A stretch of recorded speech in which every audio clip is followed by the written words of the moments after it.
Lady here. Welcome back to our channel, everybody. Welcome back to our tribe, guys. Yes, it is Tuesday.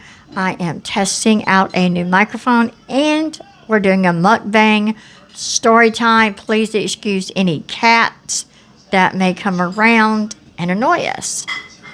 So, guys, yesterday I was involved in an incident at my work. And I thought it would make an interesting story time because it is about power equipment safety. So my boss and I, my supervisor, and we had been waiting on a delivery. And all it was a package of colored printer paper, green and yellow printer paper. And I kept going and checking and checking. I checked the mail every day for everybody in the entire building.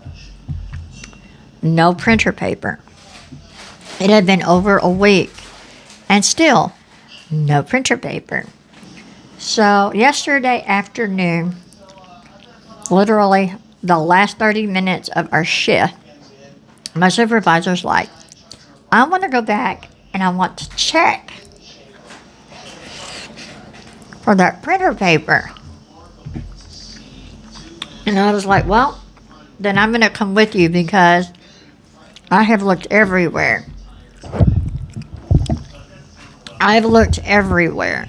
And if you find a place to look that I've never been, I need you to show me, this hidden place. And so we go back into shipping. Where it's like a mail cage. We get back there, and we're digging through all the mail, nothing. So we cross over to another little dock, receiving dock, and we start talking to another department, like, hey, have you seen a package that maybe contained colored yellow and green printer paper? And they're like, no. And, we're sitting there and we're talking about it. And we're talking about the date that it should have been received.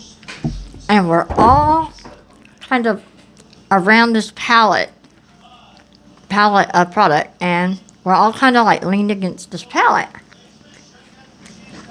And out of nowhere, mind you, an electric-powered pallet jack slams into the pallet, missing me by mere inches, and it swings around, and this little tiny short person is driving it. And it threw him off, but he still had a hold of the throttle, mind you. And it kind of swings around. It slams into the pallet, pushes through the boxes, and hits my supervisor who's standing in front of me. And my supervisor keeps yelling at this dude to get off and let off the throttle. And instead, he grabs the throttle again, and it kind of like comes back, and then slams forward again hitting my supervisor.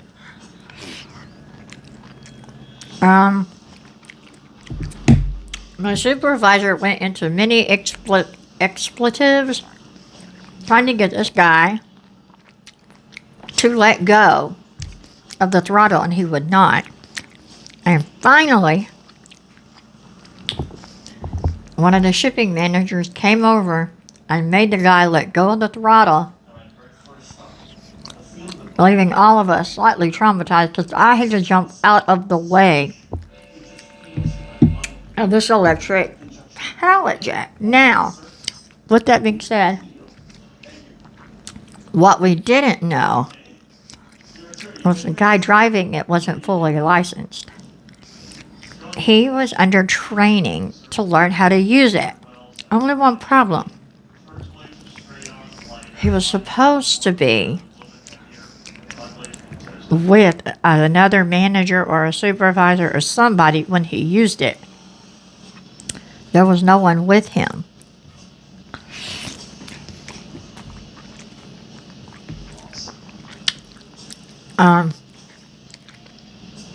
Immediately, we saw security come running over, and they told my supervisor to go directly to HR and don't stop.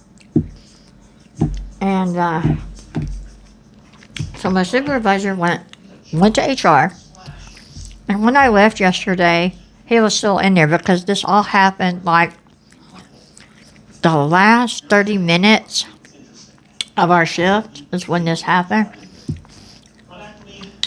Now, he wasn't like, my supervisor wasn't injured really bad, but he was hurt. And during this time, all of the managers were talking about how I was a near miss. Very dangerous. I was a near miss. And they needed to get my story, and they needed to know my side of the story, yada, yada, yada. Thing is,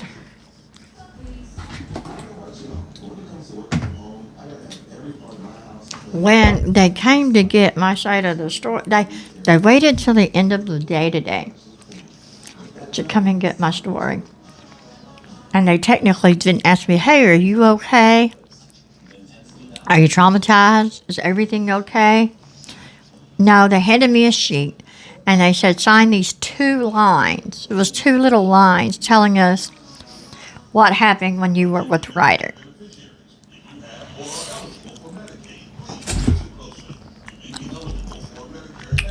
I was given 2 lines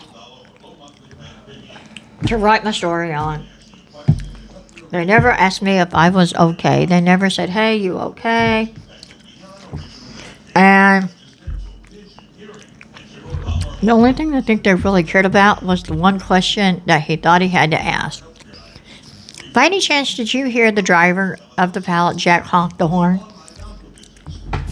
No, I would have moved away, and I probably would have turned around and saw him barreling towards me if he had honked the horn. Now, the driver of the pallet jack is not at work right now. And I'm sure this isn't the end of the story. This isn't the end of the investigation. But I felt like they should have asked me more questions. And they should have asked me what I saw. Because what I saw was an unskilled pallet jack driver, no taller than me, probably even a little shorter, being slung around by an out-of-control pallet jack. Because that's what I saw.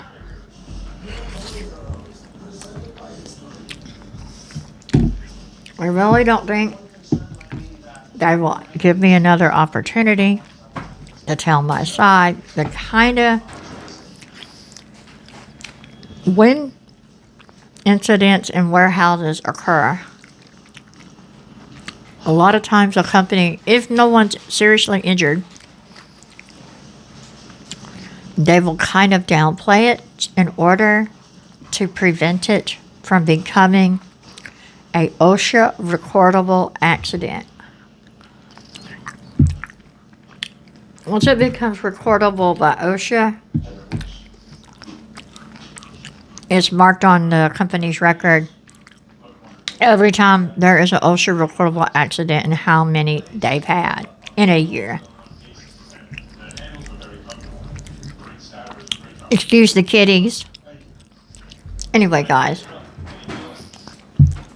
I just wanted to come on, test this new microphone, do a mukbang, give you a story time, and tell you guys, yes, the book series is coming. I've got a little bit more work to do on it with the book series, and the review is coming sometime this week. Um, I have other content, but after what happened yesterday, it kind of put me a little behind. Anyway, guys, I love you all so, so much. I hope you enjoyed the mukbang and the story time. And as always, I'll be smelling you later. I don't know.